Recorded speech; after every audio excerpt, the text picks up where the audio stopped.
Hello, everybody. Welcome back to ISA Insider News. My name is Max Tim, and we have with us. I'm Shayna Weber. Hi, Shayna. Hi. Hi, Max Tim. What are we going to talk about? Some stuff and things. What's the news? But what happened? So you had a very busy Halloween with the children. I did. I did trunk or treat yesterday at school and then went trick or treating last night. And my feet, oh my gosh, my feet were just killing me. But we won first place in our trunk or treat contest. Yeah. So how does the competition work? Mhm. It's like the best trunk or something? Yeah. So if you don't know what trunk or treat is, it's basically sort of this new thing that I don't know if it started during the pandemic or before the pandemic. I don't know. But basically, in the parking lot of our school, people volunteer. They pull their car in, and then you open your trunk of your car and you decorate it. And then the kids get to walk around to each car and trick or treat. It's cute.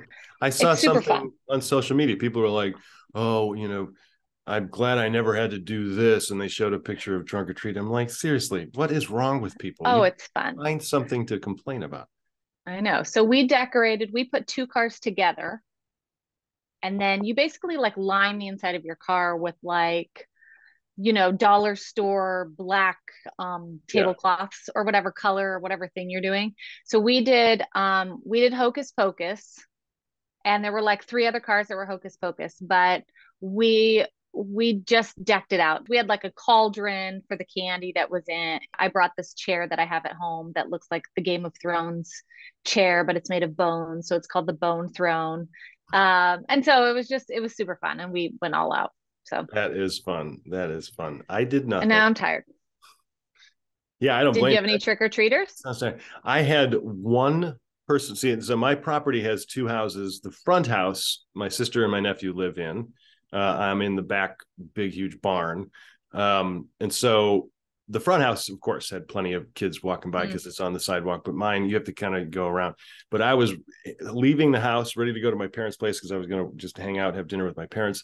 And I see at my front door Olive and Penny. And it's the name of the daughters of my friend Marcus. And I'm like, what are you doing here? Where are your parents? I was not expecting any trick or treaters, and they were lucky I had any amount of candy. But they were really cute. They were dressed as little Jedis. But Oh, yay. yeah, I love a yeah. little Jedi. But that was it. That was my only little trick or treating thing. We did get this cool projector where you put a sheet over the window and it projects Hmm. zombies like climbing, trying to get out of the house. And we decked the house out a little bit, but not, my sister did more with the front house. But Halloween's so great. I was really just kind of living Halloween the whole month as opposed to just last night. I know. It's kind of like, okay, well now what do we do? Now I guess it's like, you know, shifting to Thanksgiving and Christmas, woo, See, I or think Hanukkah, or all the things. right. I think this is the official start of the holiday season. Yes. Even though people say the day after Thanksgiving, although it is kind of weird because I'm not going to be listening to I celebrate Christmas. I'm not going to be listening to Christmas music. I'm not going to be watching Christmas movies yet, but now it feels like it. However, it's 73 degrees outside in Wisconsin, which I'm not complaining. Mm. It doesn't Well, feel did you like hear that it's Peacock is now partnering with Hallmark? So now all the Hallmark Christmas movies are going to be on Peacock. So that's good. I deal. still am not going to watch them, but maybe I'll watch one this year. Actually, I am going to watch one. I'm going to watch Fit for Christmas, which is on CBS. And it was written by Anna White, who we've had as ISA talking about writing for Hallmark on Lifetime, and Amanda Klutz, who's on The Talk. And it's like a fitness themed Christmas Okay. movie. So I will watch that one. I'll watch them. It's one of the Felicity Wren is our cohort, our co-worker, which sounds too formal. Long time friend. Felicity and I were roommates for a while, and she watched all of these things. It was like on in the background. And every once in a while, I'd sit down on the couch, like, oh God, what is this? And it would be 20 minutes in, and I'm like, okay, I'm taking this too seriously. It's like you fall into these movies. I know.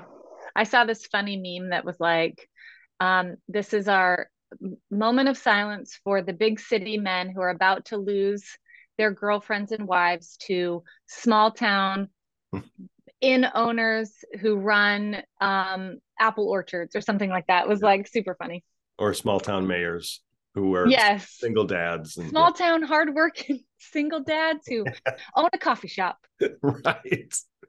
Boy, you think after a while they're going to run out of options, and it's just going to be the same thing over, which is it technically Nope. is Over, but no, people keep wanting to watch those things. Let's get into our top headline of the week. Pretty exciting, actually. This week, AFM begins, which is the American Film Market in Los Angeles. And it is where development, distribution, acquisitions happen, networking galore in the film industry. And it is exciting that it's in person again, finally, this year. So that begins November 1st. November 1st through the 6th. I've been to a couple of them. It is pretty cool. It's exciting that it's happening in Santa Monica again. This article that we're highlighting is with the IFTA boss, Gene Pruitt. AFM is primarily for independent film. People are trying to sell their films, very, the least of which in terms of how I could describe it. But it's this huge networking event. It's very cool. This article itself, obviously, you're going to learn a little bit about AFM, but I highly recommend reading this because it's a really nice deep dive into the state of the industry right now. As an example, I'll read a little bit from the article. The Hollywood Reporter is asking, or at least referencing, the business has certainly been through a tough couple of years with the pandemic. And Gene responds with, it wasn't just the pandemic and people getting ill. It's been 3 years where it was really hard to get projects put together, and people continue to be a little uncertain about whether or not they're reading the market properly. For 2 years, a lot of companies were essentially selling to library online services. Now they're back in a bigger world where other things are possible. It's going to be very interesting to see how people have altered course, to see the new enthusiasm for the challenges. And then there was also this reference to how there's even a supply chain issue in the production world. You read that? Right. That was so interesting that they're having a problem getting talent released and even crew on board because they're being held for so long. Yeah. Just in because case of all these streaming services. Yeah. Yeah. Crazy. It's weird because it's like, wow, there are that many productions going on that there's that much crew being held up and unable to work on independent film. So that's got to be a good thing. But then again, not necessarily, because then it's holding other films back from being produced. It's wild. It is a really weird industry, and hopefully things kind of come through. I did see that there, another part of the supply chain issue is insurance, because the insurance for these films now are like doubling and tripling in price. But there are going to be a lot more film tax incentives throughout the Cherokee Nation in Oklahoma is working on trying to bring productions into their tribal grounds, which is really cool. So it's just an excellent article to read. It gives you a little bit of a look inside in terms of what's happening, what's going on right now. Right. You're not able to go to AFM.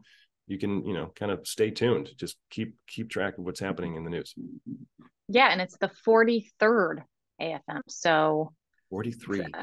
Yeah, amazing that it's been around so long, and that they're still chugging along and continue with the independent film. It hasn't died. It's not going to die. ISA Insider. What do we have here? Lee Jessup, one of our favorites. We always pull the Lee Jessup. So this was an interesting one, just to sort of like check yourself what the length of your screenplay says about you. I read through this, and honestly, I couldn't agree more about what she's saying in terms of, if you're trying to set yourself up to not appear as a new writer, even if you are, you should probably know what the standard and acceptable screenplay, teleplay lengths are, and make yours according to those numbers. Do not have a 135 page screenplay just because you say Aaron Sorkin did it.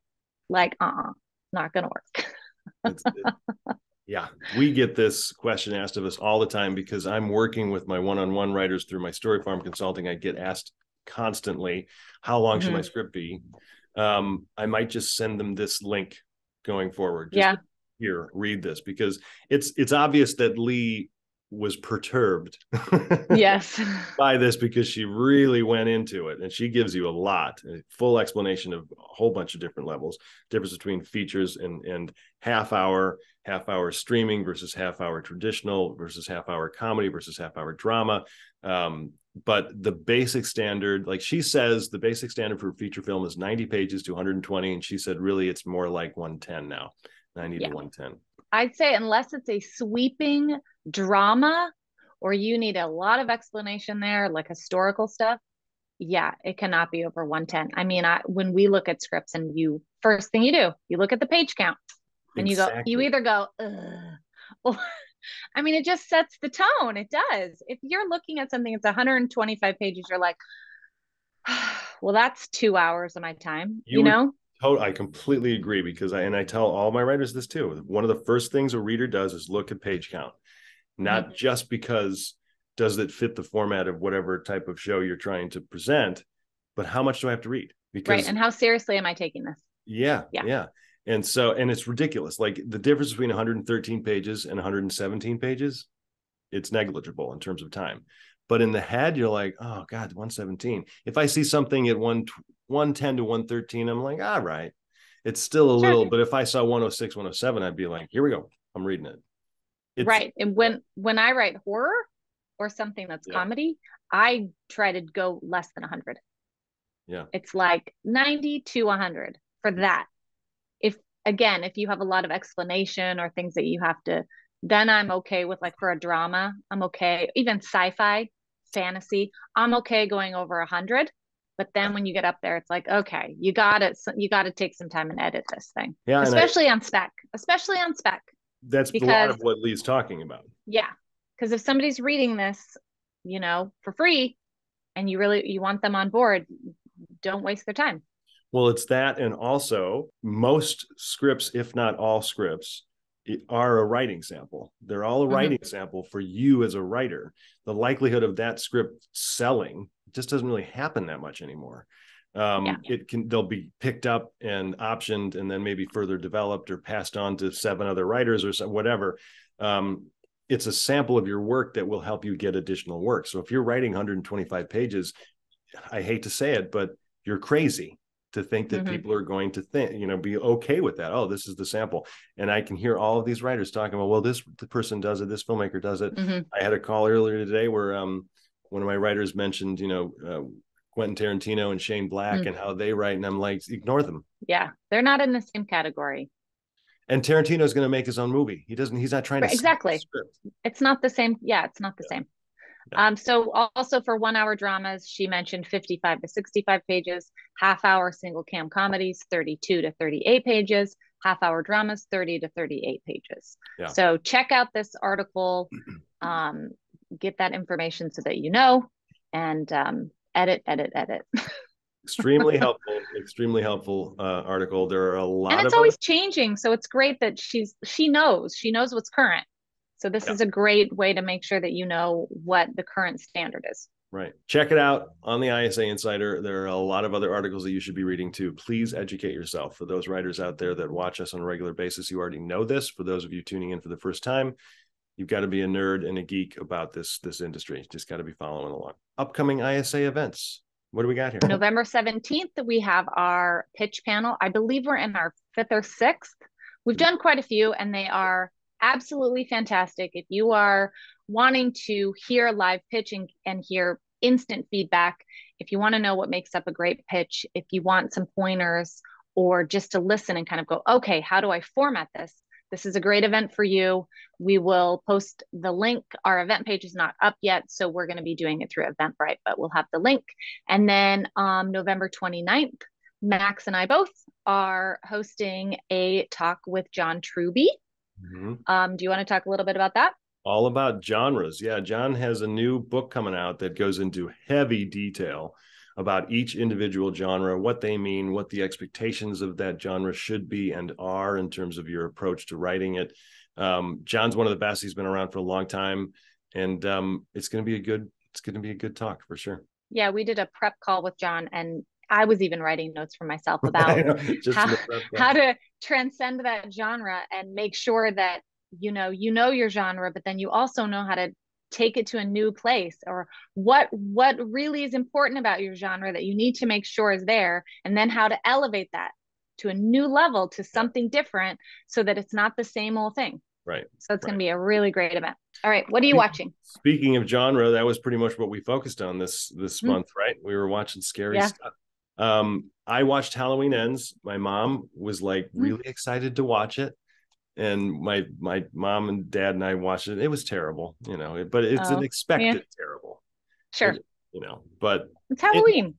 It was more interesting than the last year's Halloween. Okay. That's good. They kind of introduced some new character approach for Halloween fans who are fans of that movie series. you're going to love it because it has a whole bunch of, twists and turns there. But for just casual scary movie watchers who aren't huge fans, it was not good.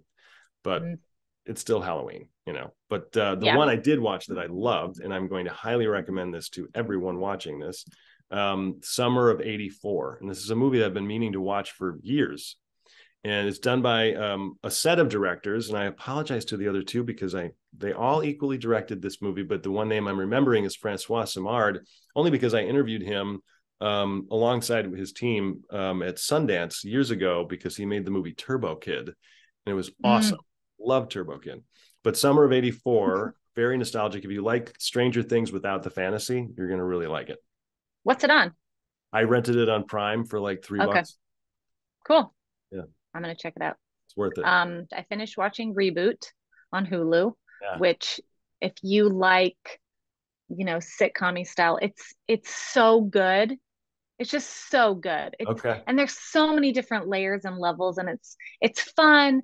And then there's deeper stuff. I mean, it's just really well done. It's a really good show. And I think there's only 6 or 8 episodes, maybe 8 episodes. So, not a huge commitment. Yeah. And then I watched Barbarian, and I'm not giving away anything about it. But, I went into it with all of this expectation about like, oh my God, don't know anything about it. And it's crazy and all this stuff. And I just walked away like this. Like, did I think it was great? No, I did not. Did I enjoy moments? Yes, I did. But overall, I'm just still kind of like, why are all these people loving this movie? I don't know. So if you've seen it, without giving spoilers, please tell me what's so great about Barbarian.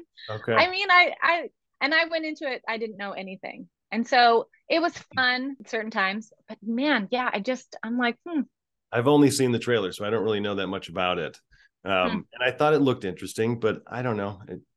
It did. I mean, it takes scary. A real turn. It takes a real turn there. I'm just gonna tell you, and I don't know. I don't know if they did that right. That's all I'm saying. Okay. Yeah, Barbarian. The Watcher is another one that I've been meaning to watch. It's on Netflix, based on a true story. But let us know what you're watching. Barbarian's on HBO Max. Okay. Now, yeah. So. But let us know what you all watched over the month of October, what you plan to watch in November. Are you going to dive into holiday movies yet or not? I don't think I will, although Spirited Away with Ryan Reynolds and Will Ferrell is coming out November 16th, I think. I'll probably watch that. And they're making a sequel to A Christmas Story. Yeah. Which will be very interesting. With the original cast, I think. Yeah. Well, at least Ralphie. Yeah. He's going to be a dad now. That's right. I think the actor passed away. But anyway, let us know what you're watching and we can type away in our comments. Moving over to Twitter question time. We haven't had a Twitter question in a while from Brenda. So she was asking, is it considered a new scene because the script shows a new scene heading? How do you technically define a scene? I guess there's a few ways that you could escape that rule, but I feel like if it's a new scene heading, it's a new scene. I don't know. I think you can continue a conversation maybe throughout different scenes, but it's still, if you're going to put a slug line, a scene heading, it's a new scene, right? From Am I wrong? I don't know. I felt like I got like tripped up. I'm like, wait, is this a trick question? Yeah, it's tricky, especially in the development process, because I work with my writers on this a lot, where we're in outlining for a long time. And what you don't want to get used to from a development standpoint is just writing beat to beat to beat to beat to beat, because you lose a sense of the structure of a scene. And so it can be a little confusing by calling it a scene heading, but it is necessary because from a production standpoint and your crew, they're seeing this, okay, we have this scene over here in the corner of the living room, even though it's actually part of a broader scene. Right. So you can arguably have multiple locations, which means new slug lines throughout a whole scene. Like there was like the example from my writer today was that she had 2 people in the dining room having this conversation. One character gets up and leaves and walks down the hall, and we go back and forth between these two people or these two situations. Mm-hmm. But it's arguably one scene because that character walking down the hall discovers something, comes back, and he's really nervous and he sits down. And then that little dining room scene ends and we go to a completely new, fresh, clean slate of a scene. Mm-hmm. But you need multiple scene headings for that.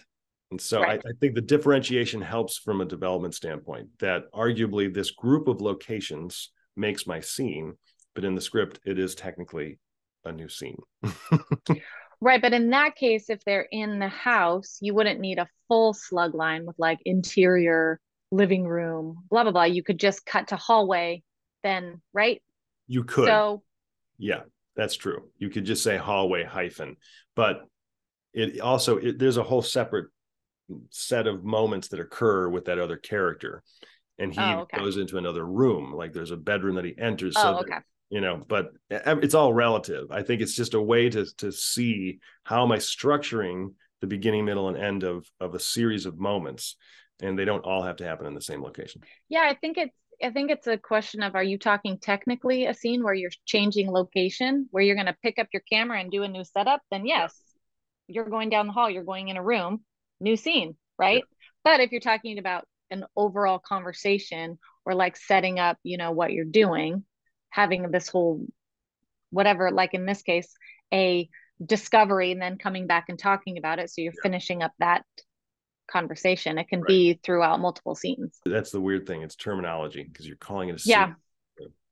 Anyway, let us know what you think about slugline scene headings. Any questions you have about that, you can put it in the comments. All right, let's finish it off with the good news of the week. This is kind of cool news of the week because I don't know if everybody's going to think it's good news. I mean, it's not bad news.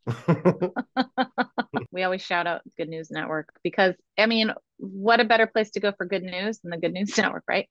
The headline is Location of St. Nicholas Tomb Discovered, the inspiration for Santa Claus who left gifts inside shoes and helped the poor. It's amazing from an archaeological standpoint. I mean, this person existed in like year 334, and they actually found the real tomb. The actual floor was still there that this person walked on. You know, whether you celebrate Christmas or the Christian holidays or not, from a scientific standpoint, this is pretty incredible.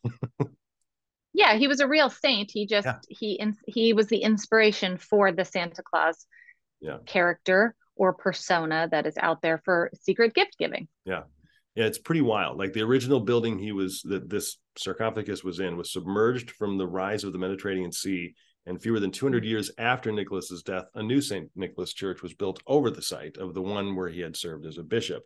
And so even that, like it's archaeology really is fascinating to me. Terribly slow and boring. I don't know if I'd have the patience for it. But boy, when you find a discovery like that, it just makes your career, you know? Yeah. It did say, though, that they moved the remains to a new sarcophagus, but then the bones were stolen. Come on, people. I know. Like, come on, really? I know. Somebody what really do you do with that? Santa Claus in their collection, I guess. You know. I guess someone stole the bones. So anyway, well, you're not getting any presents. Cool. Yeah, exactly. Yeah, they're just getting coal, man. Coal from your side, or they've been getting coal for a long time. I'm sure they don't suddenly. Like, I'll show you. They don't just flip to bad. Right. It's a slow growth. I don't know. I'm not bad, so. Let's just laugh our way out of our broadcast. Well, everybody, thank you for watching as always. And of course, if you have comments, if you have questions of any kind, doesn't have to be only about our show. You can put it down there in the comments and let us know what's happening with you and your life and how your Halloween was, et cetera, et cetera. Yeah, talk to us. We love the comments when we get them. Yeah. Awesome. Yeah. So as always, whether you're a writer or director, actor, overall creative genius, this was your news of the week, and we'll see you next time.